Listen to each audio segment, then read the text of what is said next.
Hello, Mr. Volker. Thank you for coming. It's my pleasure. Thank you for having me. Let's start with the election issue. Not many things may be common between the US and Georgian elections. At least two of them are common: COVID-19 and threat of Russian meddling. Yesterday, the Transatlantic Commission on Election Integrity, which is chaired by the former NATO Secretary General Anders Fogh Rasmussen, offered Georgian parties to sign the pledge for election integrity, which is actually mainly is aimed to help parties diminish Russian potential Russian malign influence.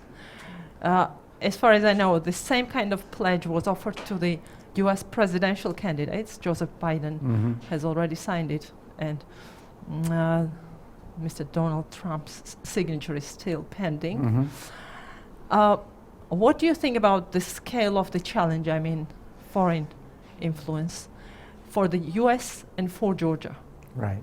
Well, thank you very much. And again, thank you for having me here. First off, I think the most important similarity is that we are having elections. So when you compare to Russia, or you compare to China, or you compare to other places, we are actually democracies. We are having elections.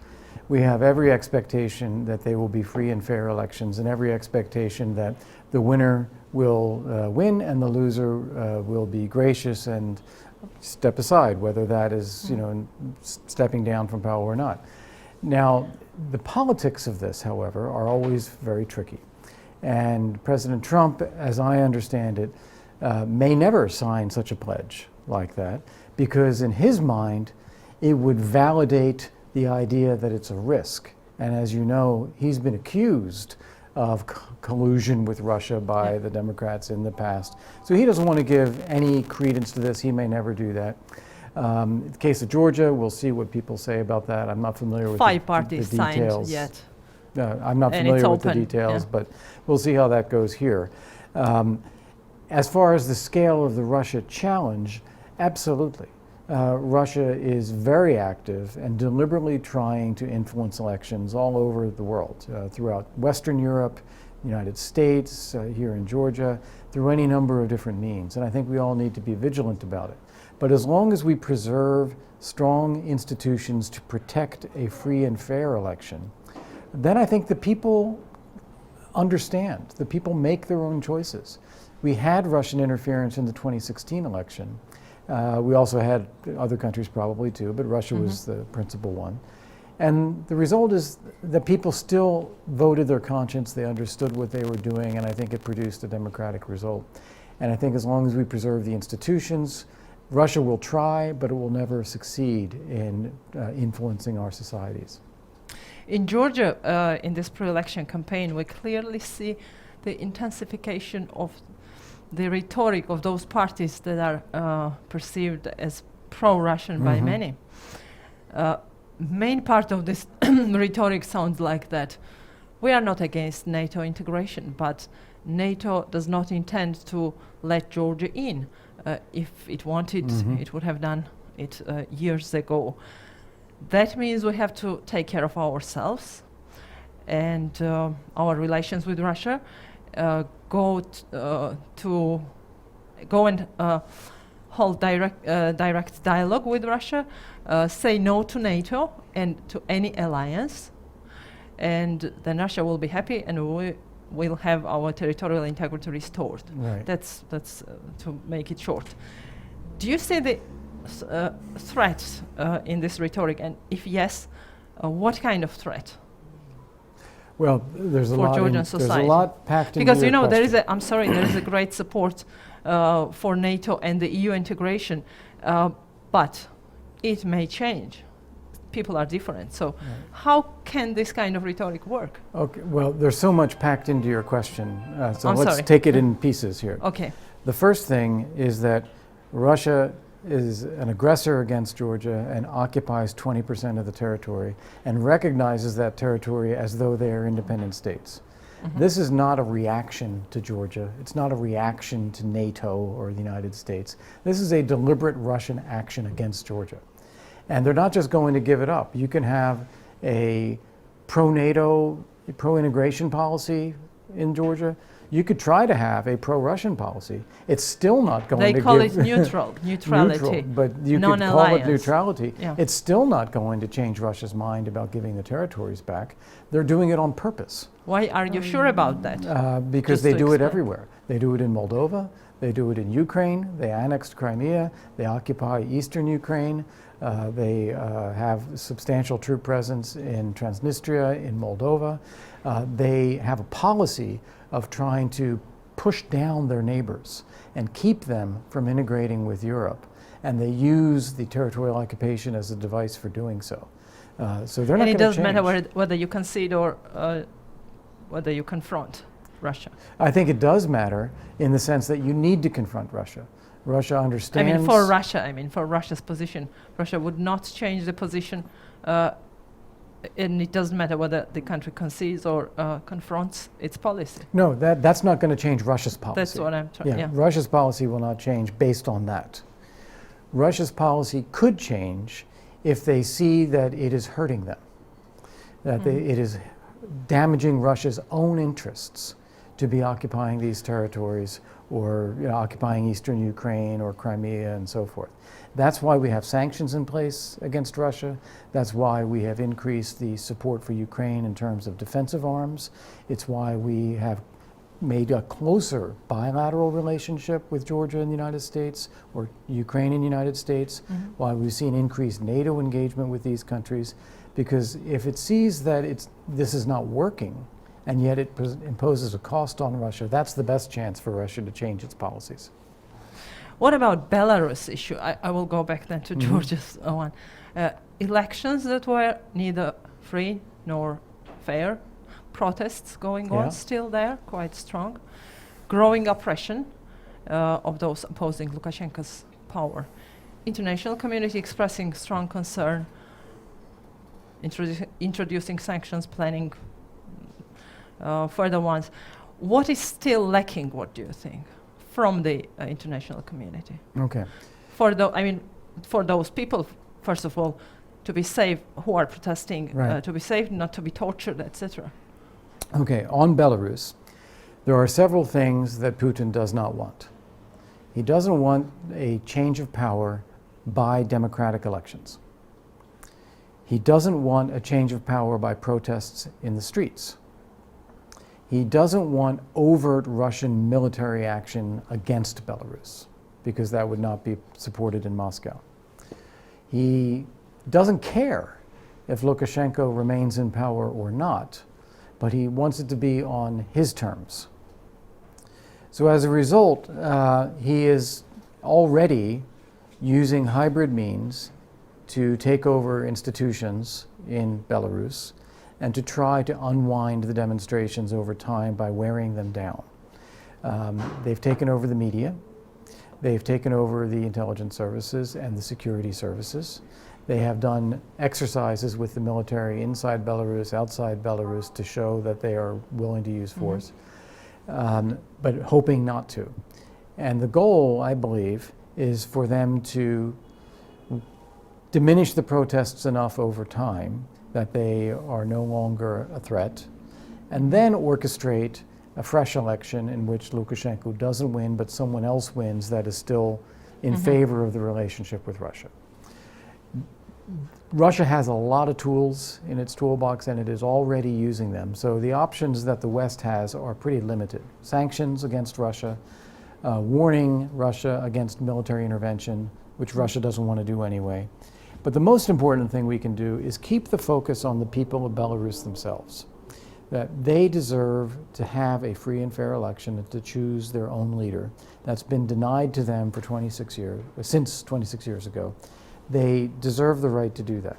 And that might be the one area of semi-common ground between the West and Russia, that no intervention from Russia, new elections someday, and then we try to use that as a way to preserve space for the people of Belarus to have their own voices heard.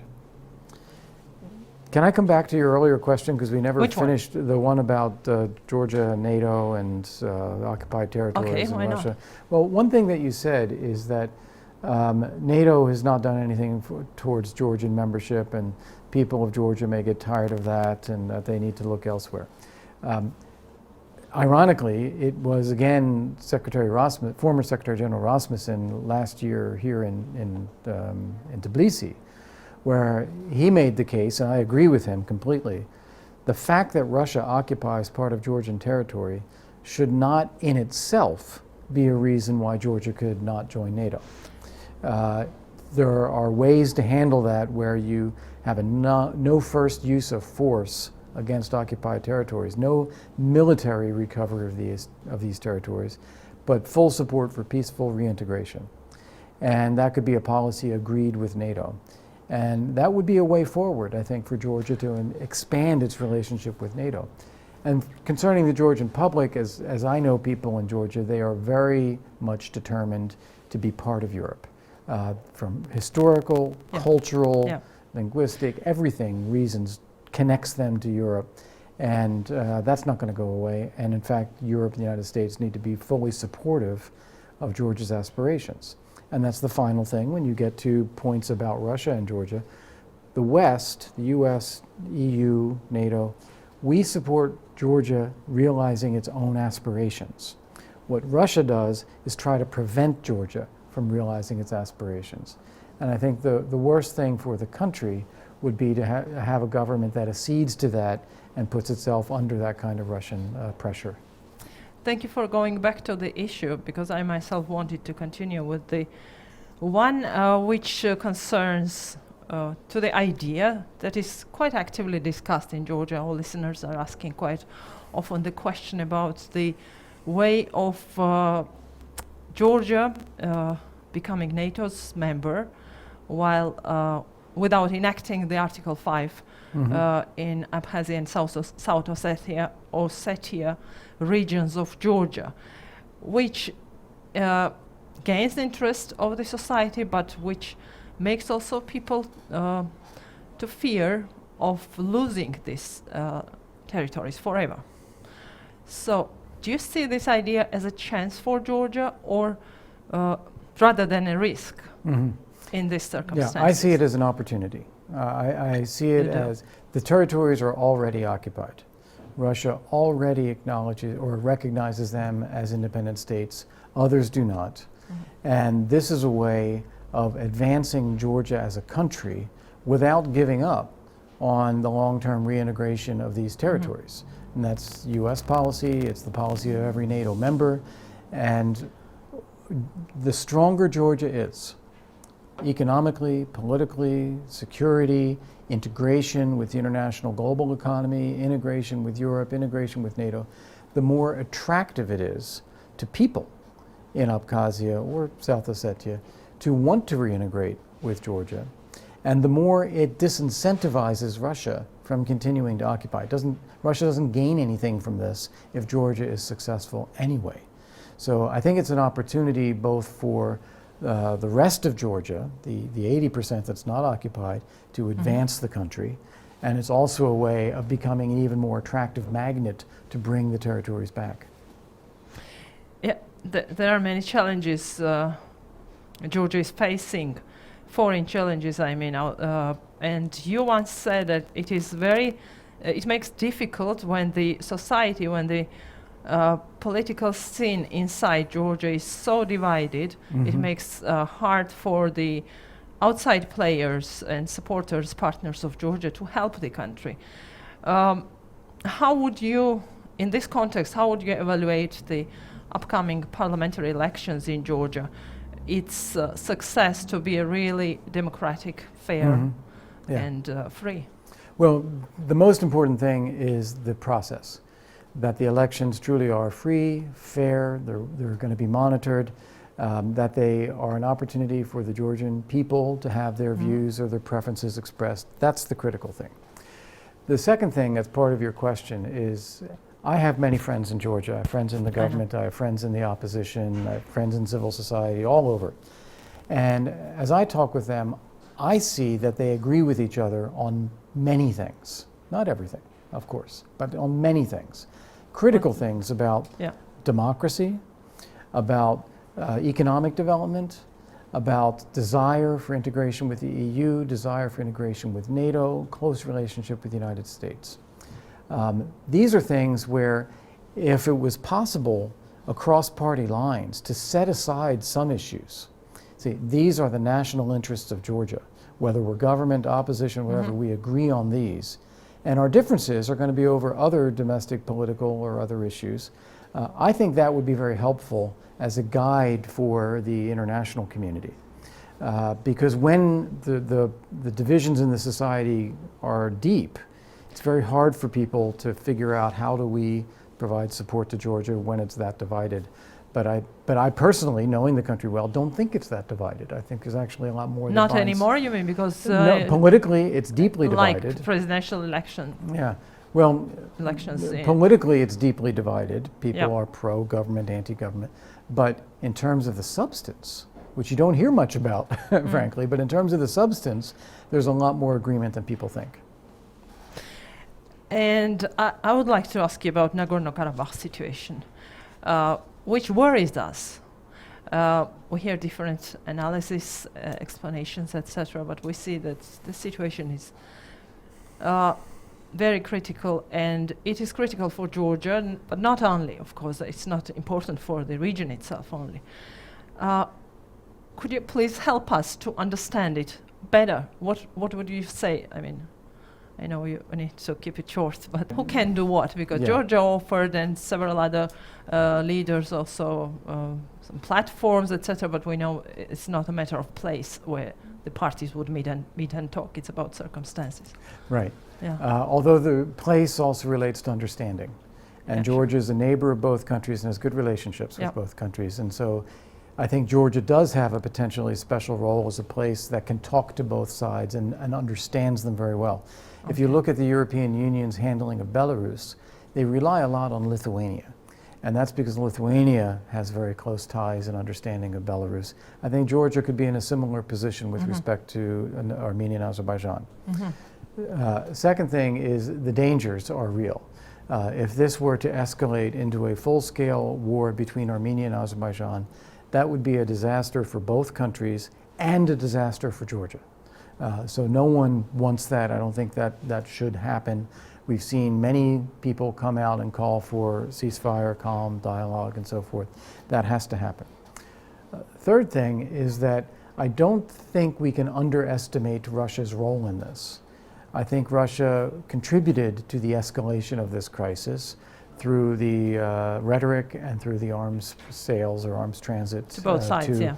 Armenia. And I think Azerbaijan reacted to that. And then, of course, Azerbaijan escalates. And now we see Russia trying to play the role of the peacemaker. So both creating the crisis and now trying to calm down the crisis. Now calling sides for talks. And I think we have to recognize that this is a bit of a cynical effort from Russia to divert attention from some other places like Belarus and like the situation in Russia itself. Thank you very much. Thank you for this interview. It's my pleasure. Thank you. Thank you.